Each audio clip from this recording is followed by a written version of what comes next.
দেখুন এবার একটু আমাদের রাজ্য থেকে নজর রাখি উত্তর দিনাজপুর, যেখানে দুই পুলিশ কর্মীকে গুলি চালিয়ে আহত করে পালিয়ে গেল এক সন্দেহভাজন আসামি অপরাধী। সেই সাজ্জাককে, অর্থাৎ যে অভিযুক্ত পালিয়ে গেল, তাকে অস্ত্র কে দিয়েছিল, এটাই এখন সব থেকে বড় লাখ টাকার প্রশ্ন।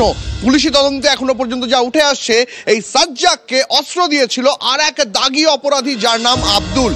কে এই আব্দুল? এই আব্দুল একজন বাংলাদেশি অনুপ্রবেশকারী। সে এই রাজ্যে এসে এর আগে দুষ্কর্ম ঘটিয়েছে। তাকে আদালত বাংলাদেশে ফেরত পাঠানোর নির্দেশ দিয়েছিল, মানে পুশব্যাকের নির্দেশ দিয়েছিল, কিন্তু তারপরেও বাংলাদেশে নয়, এই আব্দুল এই রাজ্যেই ছিল। এবং এই আব্দুলই কোনো একটা ফাঁকে আদালতে যে সাজ্জাক পুলিশকে গুলি চালিয়ে পালিয়ে গেল, তাকে আগ্নেয়াস্ত্র জুগিয়েছিল। এমনই চাঞ্চল্যকর তথ্য এই মুহূর্তে উঠে আসছে উত্তর দিনাজপুরের গুলিকাণ্ডে। এই আসামিটা হচ্ছে একটা কেসে অ্যারেস্ট হয়েছিল 2019-এ। ওর নাম হচ্ছে আবুল হোসেন এলাইস আবাল। 14 ফরেনার্স অ্যাক্টে অ্যান্ড আর্মস অ্যাক্টে ওকে অ্যারেস্ট করে গোয়ালপুকুর থানা এখানে পাঠাইছিল।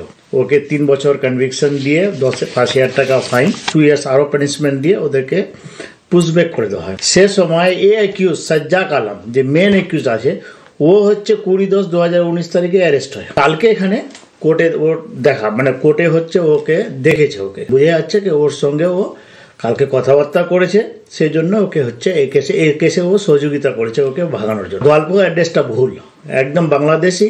তাকে 14 ফরেনার্স একটা অ্যারেস্টে নিয়ে এসেছিল। তার কনভিকশনের আমার কাছে অর্ডারটাও আছে। এই মুহূর্তে আমাদের সহকর্মী রূপক রয়েছেন উত্তর দিনাজপুর থেকে। আমি রূপকের কাছে একটাই বেসিক প্রশ্ন জানতে চাইবো। রূপক, বাংলাদেশি অনুপ্রবেশকারী দাগি অপরাধী পুলিশের নাকের ডগায় বসে রয়েছে, আগ্নেয়াস্ত্র পাচার করছে আরেক দুষ্কৃতীর হাতে, আর পুলিশ কিছু জানতে পারলো না?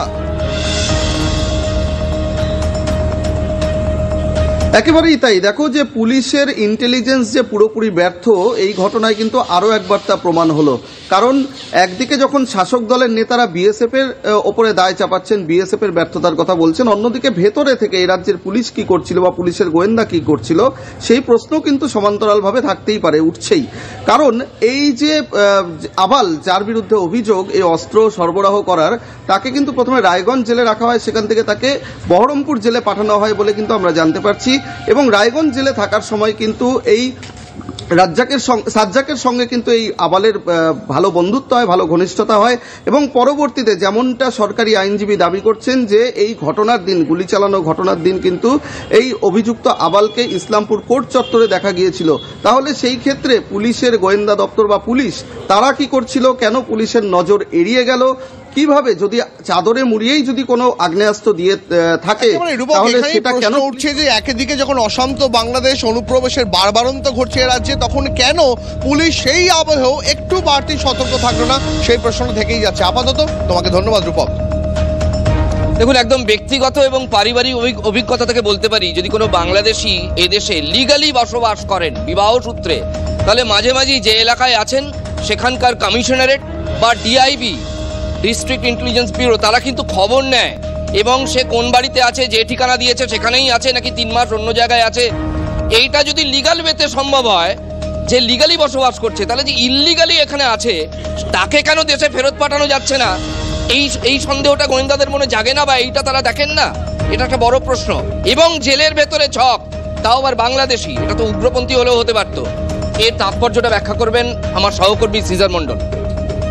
দেখো রাজা, এই যে ঘটনা সামনে এলো, অর্থাৎ সাজ্জাক আলমকে যেভাবে আব্দুল বা আবুল সাহায্য করেছে বলে পুলিশ যেটা স্বীকার করছে, এবং কোর্ট লকআপে তারা দিয়েছে, এই অস্ত্র তুলে দেওয়া হয়েছে, সেখানে দাঁড়িয়ে দুটো খুব পার্টিনেন্ট প্রশ্ন উঠে আসে। এক হচ্ছে পুশব্যাক করার পরও কিভাবে একজন অনুপ্রবেশকারী আবার ঢুকলো, সে রীতিমতো সেখানে এই রাজ্যের বুকে ডেরা বেঁধে কোর্ট লকআপ পর্যন্ত পৌঁছে গেল, তার পুরনো যে সঙ্গী তাকে অস্ত্র পৌঁছতে।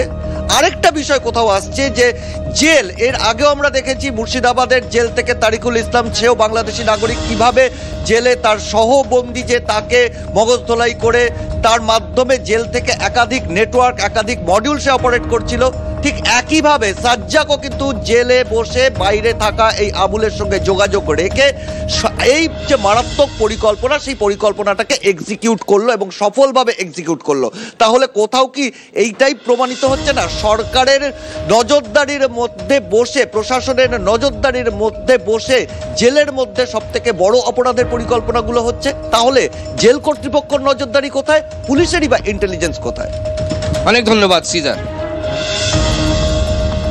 অন্যদিকে বাংলাদেশি দুষ্কৃতী অস্ত্র হাতে আদালত চত্বরে কিভাবে, এ প্রশ্ন এড়ানো যায় না। আদালত পুশব্যাকের নির্দেশের পরেও কিভাবে এদেশে বাংলাদেশি দুষ্কৃতী আব্দুল এলো, এ প্রশ্ন এই মুহূর্তে অত্যন্ত গুরুত্বপূর্ণ। এবার বিএসএফকেই কাঠগড়ায় দাঁড় করিয়েছেন রাজ্যের মন্ত্রী গোলাম রব্বানী। আদালতের নির্দেশের পর বাংলাদেশে ফেরত পাঠানো হয়েছিল আব্দুলকে, কিন্তু বিএসএফ এর নজরদারির অভাবেই আবারও ভারতে ঢুকে যায় এই আব্দুল, এমনটাই দাবি করছেন মন্ত্রী। ইনি বাংলাদেশের ন্যাশনাল, ইনি এসেছিলেন ইন্ডিয়াতে। আমরা একে প্রমাণ করে 3 ট্রায়াল হলো, ট্রায়াল হওয়ার পর 3 বছর 4 বছর ইনি জেলে ছিলেন। জেল থেকে পুশব্যাক করা হলো বাংলাদেশ প্রশাসনের মাধ্যম থেকে। পুশব্যাক করার পর বাংলাদেশের নাগরিক বিএসএফ যেখানে মোতায়েন থাকছে বর্ডার এলাকাতে আমাদের ন্যাশনাল সিকিউরিটির জন্য, আমাদের দেশের সুরক্ষার জন্য, আমি অবাক হয়ে গেলাম যে বিএসএফ এর গাফলতির জন্য ওই লোকটা ইন্ডিয়াতে এসে কোর্টে কি করে ঢুকলো, কোর্টে একটা আর্মস কি করে দিল, এটা পুলিশ তদন্ত করছে। যার জন্য এটা ন্যাশনাল বিএসএফ এর একটি গাফলতির জন্য এই লোকটা বাংলাদেশ থেকে এখানে এসে এটা কাল সেদিন ঘটনাটা করেছে আবল। আর আবল আর এরা একসঙ্গে জেলে ছিল, এটা প্ল্যানিং মাফিক করা হয়েছে, এর পিছনে কোনো ষড়যন্ত্র আছে। গোয়ালপুকুরে পুলিশকে গুলি চালিয়ে আসামি ফেরার ঘটনার পর থেকে বেআইনি অস্ত্র উদ্ধারে পুলিশকে সক্রিয় হতে দেখতে পাওয়া যাচ্ছে। শিলিগুড়িতে ওয়ান শটার বন্দুক সমেত এক ব্যক্তিকে গ্রেফতার করা হয়েছে। টিকিয়াপাড়া থেকে বিনোদ সাহানি নামে এক দুষ্কৃতীকে গ্রেফতার করা হয়েছে।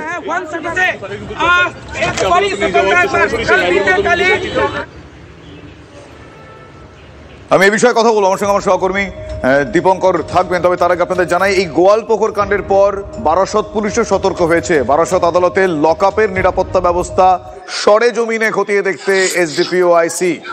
সিসিটিভি গুলো ঠিক মতন, ক্লোজ সার্কিট ক্যামেরাগুলো ঠিক মতো কাজ করছে কিনা সেটা খতিয়ে দেখা হচ্ছে, গুরুত্ব সহকারে দেখা হচ্ছে, দেখছেন প্রশাসনিক আধিকারিকরা। তার কারণ জেলে বসে অপরাধীদের পরবর্তী প্ল্যানের যে ছক, সেই ছক করা যাবে না, সেই পরিস্থিতি, সেই পরিবেশ দেওয়া যাবে না। আমার সহকর্মী দীপঙ্কর রয়েছেন আমাদের সঙ্গে। দীপঙ্কর, কথায় বলে চোর পালালে বুদ্ধি বাড়ে, কিন্তু আমরা চাই বুদ্ধি বাড়ুক এবং এই বিষয়গুলো আটকানো যাক। ঠিক কি কি পদক্ষেপ এখনো পর্যন্ত তারা করতে পেরেছেন?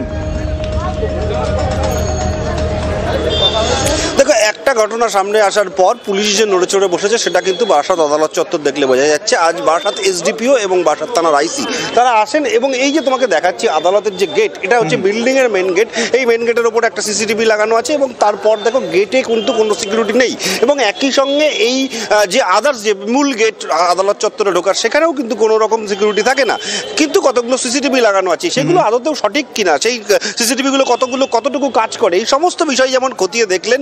একই সঙ্গে আইনজীবীদেরও কিন্তু নানা রকম প্রশ্ন রয়েছে। তারা বিভিন্ন সময় নিরাপত্তাহীনতায় থাকেন, কারণ যেহেতু আদালতে বিভিন্ন ক্রিমিনালদের ধরে নিয়ে আসা হয়, বিভিন্ন অভিযুক্তদের ধরে নিয়ে আসা হয়, তাদের সঙ্গে অনেকে আসতে পারেন। এখানে একজন বিশিষ্ট আইনজীবী রয়েছেন, তার কাছে একটু জানতে চাইবো যে কী ধরনের সমস্যা বা কী ধরনের নিরাপত্তার অভাব। দেখুন, মোট সদর দুটো গেট আছে। যেহেতু উত্তর চব্বিশ পরগনা জেলার সদর শহর হচ্ছে এই বারাসাত এবং এটা জেলা আদালত, সুতরাং অসংখ্য আইনজীবী আসে, সাথে ল ক্লার্ক এবং সাথে সাথে আসে বিচার প্রার্থীরা। এখানে দুটো সদর গেট আছে ঠিকই, কিন্তু ঠিক নির্দিষ্ট সময় খোলা হয় না। এছাড়াও যে এই গেটের ব্যবস্থাপনা বা এখানে কোনো সিকিউরিটি বলে নিরাপত্তার ক্ষেত্রে একটু শিথিলতা আছে, এখানে কোনো নিরাপত্তা রক্ষী থাকে না। তো বুঝতে পারছো, নিরাপত্তা রক্ষী যে থাকে না সে কথা আইনজীবীরাও বলছেন এবং একেবারে যে সমস্ত জায়গায় খামতি রয়েছে সেই বিষয়গুলো তারা দেখার চেষ্টা করছেন এবং এটা কোনো রকেট সায়েন্স নয়। প্রাক্তন পুলিশ কর্তা আমাদের জানিয়েছেন